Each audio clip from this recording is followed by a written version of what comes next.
How to promote corruption and crime in our loving country? Is Supreme Court itself teach this? आजकल WhatsApp पर एक message घूम रहा है। लेफ्टिनेंट अनिल कबोत्रा जी ने ये मेरे को किसी ग्रुप में भेजा। एक ग्रुप में इसको मैसेज को देखा मैंने, तो वैसे तो आप सबने पढ़ा होगा, लेकिन सोच रहा हूँ कि आप सबको भी मैं ये पढ़ कर सुना देता हूँ कि हमारा देश की सुप्रीम कोर्ट कितनी महान है। न्याय प्रदान करने के मामले में, निष्पक्षता के मामले में एक से एक उदाहरण देती है। धन्यवाद अनिल कबोत्रा जी, जो आपने इस मैसेज को व्हाट्सएप पे भेजा जिसको मैं पढ़ पाया। An unbelievable feat of the amazing Indian judiciary. In the year 1997, the Supreme Court passed a resolution that all judges will disclose their assets to the Chief Justice of the Supreme Court. After that, the RTI law came into force in India 2005, under which an Indian citizen can obtain any information from the government. So, in 2007, an RTI was filed by an activist named Shri Subhash Chandra Agarwal ji that the information about the assets of the judges in the Supreme Court should be made public. When the Supreme Court refused to give the information, the activist went to the CIC, and the CIC decided that yes, the Supreme Court will have to give this information.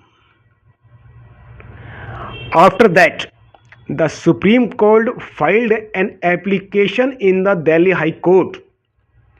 मतलब कि पिता आ गया अपने पुत्र के पास। Against this decision of the CIC, that the CIC should be ordered that the property of the judges should not be made public. But the single bench of the High Court rejected the Supreme Court's application. यहाँ पर उन single bench जज जी का नाम नहीं लिखा हुआ, जिसका मेरे को थोड़ा सा अफसोस है। मैं उनको लेकिन फिर भी सैल्यूट, दंडवत प्रणाम करते हुए धन्यवाद देना चाहूँगा और बधाई के पात्र हैं, जो उन्होंने अपने सीनियर या सुप्रीम कहिए उसको आप, उनकी एप्लीकेशन को भी डिसमिस करके न्याय संगत फैसला दिया। लेकिन the supreme court did not stop here. It filed an application before the 3-member bench of the Delhi High Court, and see the amazing thing. The 3-member bench of the High Court also rejected the Supreme Court's application and ordered that the Supreme Court will have to make the information of the judge's property public. ये इन 3 benches जज को भी salute के साथ बधाई के पात्र हैं कि उन्होंने भी सिंगल बेंच की जज को दिए ऑर्डर को बरकरार रखा और उसी न्याय संगत ऑर्डर को पास किया जो देश की जनता चाहती है। लेकिन क्या सुप्रीम कोर्ट ऐसा कर रही है? क्वेश्चन तो यहां भी उठता है बहुत सारे। आगे देखिए क्या होता है, अच्छी अच्छी बातें आपको सुनने को मिलेंगी अभी इसके अंदर। After that the supreme court took the most shameful step in the history of India. WhatsApp के अंदर शेमफुल वर्ड नहीं लिखा हुआ था, उस पर लिखा था मोस्ट इंपॉर्टेंट स्टेप, लेकिन मेरी नज़र में शेमफुल है तो मैं इसको शेमफुल ही बोलूँगा। अगर मैं सच को बोलने से कतराऊँगा तो मेरे को ये काम करने कोई वो नहीं है। सच को सच कहना सीखना पड़ेगा हमारे को कि शेमफुल है तो शेमफुल स्टेप ही था ये स्टेप सुप्रीम कोर्ट ने उठाया ही क्यों। After that the supreme court took the most shameful step in the history of India and filed an application in the Supreme Court against the decision of the Delhi High Court, and after a year of hearing, it was decided in 2019 that the judges who have given information about their property to the Chief Justice of Supreme Court will have to make it public, but no judge can be forced to give information. मतलब कि सीधे हाथ ने बोला उल्टे हाथ को। Supreme court ने अपने ही घर के अंदर अपने ही खिलाफ अपने खिलाफ नहीं कह सकते, अपने फेवर के लिए एक पिटीशन दायर करी, उसको इस तरह अपने फेवर के अंदर ऑर्डर पास किया कि 3 में ना 13 में क्या है ये ऑर्डर?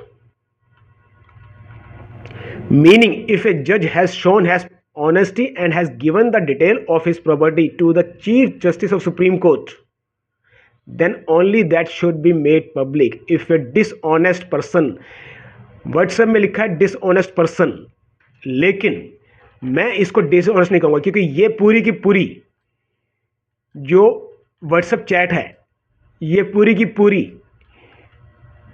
जुडिशरी के ऊपर है, जस्टिस के ऊपर है, जजेस के ऊपर है। तो मैं यहाँ पे इसको बोलूँगा, इफ़ ए डिसऑनेस्ट जज has not given the details then you cannot tell him to give the details of the chief justice. कौन कहता है कि मैंने चोरी करी है? कौन कहता है कि मैंने अपराध किया है? दिन भर जज साहब कोर्ट के अंदर यही तो सुनते हैं। सामने सामने पड़े सबूतों को भी अपराधी कहता है, डिनाई करता है, नहीं जी मैंने नहीं बोला है, ये मेरी आवाज़ को मॉर्फिंग की गई है, मेरे कहे गए शब्दों को गलत अर्थ में समझा गया है। नेता भी यही तो कहते हैं, ये मैं नहीं हूँ। और 10 सालों तक केस चलता है, यही इसके अंदर भी। तो कौन कहता है? ये बाध्यता नहीं है। Meaning the case was won and lost in the supreme court and the supreme court has not followed this decision till date, as it has not made public the property of any judges till date. After having such a great judiciary, greatest, ये खुद को कहते हैं, मैं नहीं कहता इनको। आप भी कहते होंगे, मुझे नहीं पता, पर मैं नहीं कहता। राई के दाने के बराबर भी अगर यहाँ पे दाग लगा है तो ग्रेट नहीं कहा जा सकता इसको, पाक साफ नहीं कहा जा सकता उसको, शुद्ध नहीं कहा जा सकता उसको। हजारों लीटर दूध के अंदर भी अगर एक छोटा सा मच्छर या एक छोटी छिपकली गिर जाए तो वो अशुद्ध हो जाता है, वो तो उससे शुद्ध नहीं कहा जाता। ऐसे ही मैं इसको ग्रेट नहीं कह सकता, शुद्ध नहीं कह सकता, आप जो मर्जी बोलिए इसको। After having such a great judiciary, if bundles of note are found burned in someone's house, someone's का मतलब ये जस्टिस यशवंतराव के बारे में ही है, then there is nothing to be surprised और worried about. Why is there rukus if a little bribes has taken? एक गाना भी तो है ना, थोड़ी सी जो पीली है चोरी तो नहीं की है, ओ शीला ओ रानो कोई तो संभालो, कोई तो संभालो, कहीं हम गिर न पड़े। वो कह रहे कोई तो संभालो, पर यहाँ पर तो भ्रष्टाचारियों का संभालने के लिए पूरा का पूरा सिस्टम लग जाता है। कैसी न्याय व्यवस्था है ये? क्या ऐसी न्याय व्यवस्था के लिए आज़ादी हमने मांगी थी हमने? कौन चाहता है ऐसी न्याय व्यवस्था को? आप चाहते हैं क्या? कम से कम मैं तो नहीं चाहता। तो क्यों अभी तक इसके लिए एफर्ट्स नहीं किए जाते? सिर्फ कोई एक छोटा सा नट टाइट नहीं करना इस न्याय व्यवस्था का, सर से लेकर पांव तक हेड टू टो आमूल चूल परिवर्तन करने होंगे, तब जाके सुधरेगा। ट्रांसपेरेंसी अकाउंटेबिलिटी के लिए कैमरा लगवाने के साथ साथ और भी कई ऐसे उपाय करने होंगे, लेकिन ट्रांसपेरेंसी अकाउंटेबिलिटी के लिए जब कैमरे लग जाएंगे कोर्ट्स के अंदर, तब इस तरह के मामले पब्लिक को दिखना शुरू होंगे। जब दिखेंगे तो उन पर चर्चा भी होगी, चर्चा होगी तो सुधार के लिए प्रेशर भी बढ़ेगा।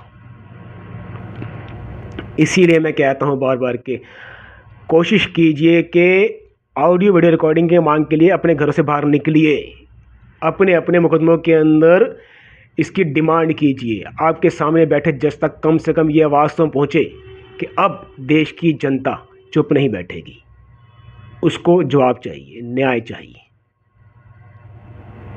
अगर आपको लगता है कि हमारा ये चैनल आपकी आवाज़ कह रहा है, सुधार के लिए थोड़ा सा प्रयास कर रहा है, तो कृपया इस चैनल्स को लाइक सब्सक्राइब शेयर कर दीजिए, और इतना शेयर कीजिए कि हर कोर्ट रूम के अंदर इस तरह की मैं नहीं कहता सर मेरी वीडियो पहुंचनी चाहिए, हर वो वीडियो पहुंचनी चाहिए जो जुडिशल रिफॉर्म पे काम कर रही है।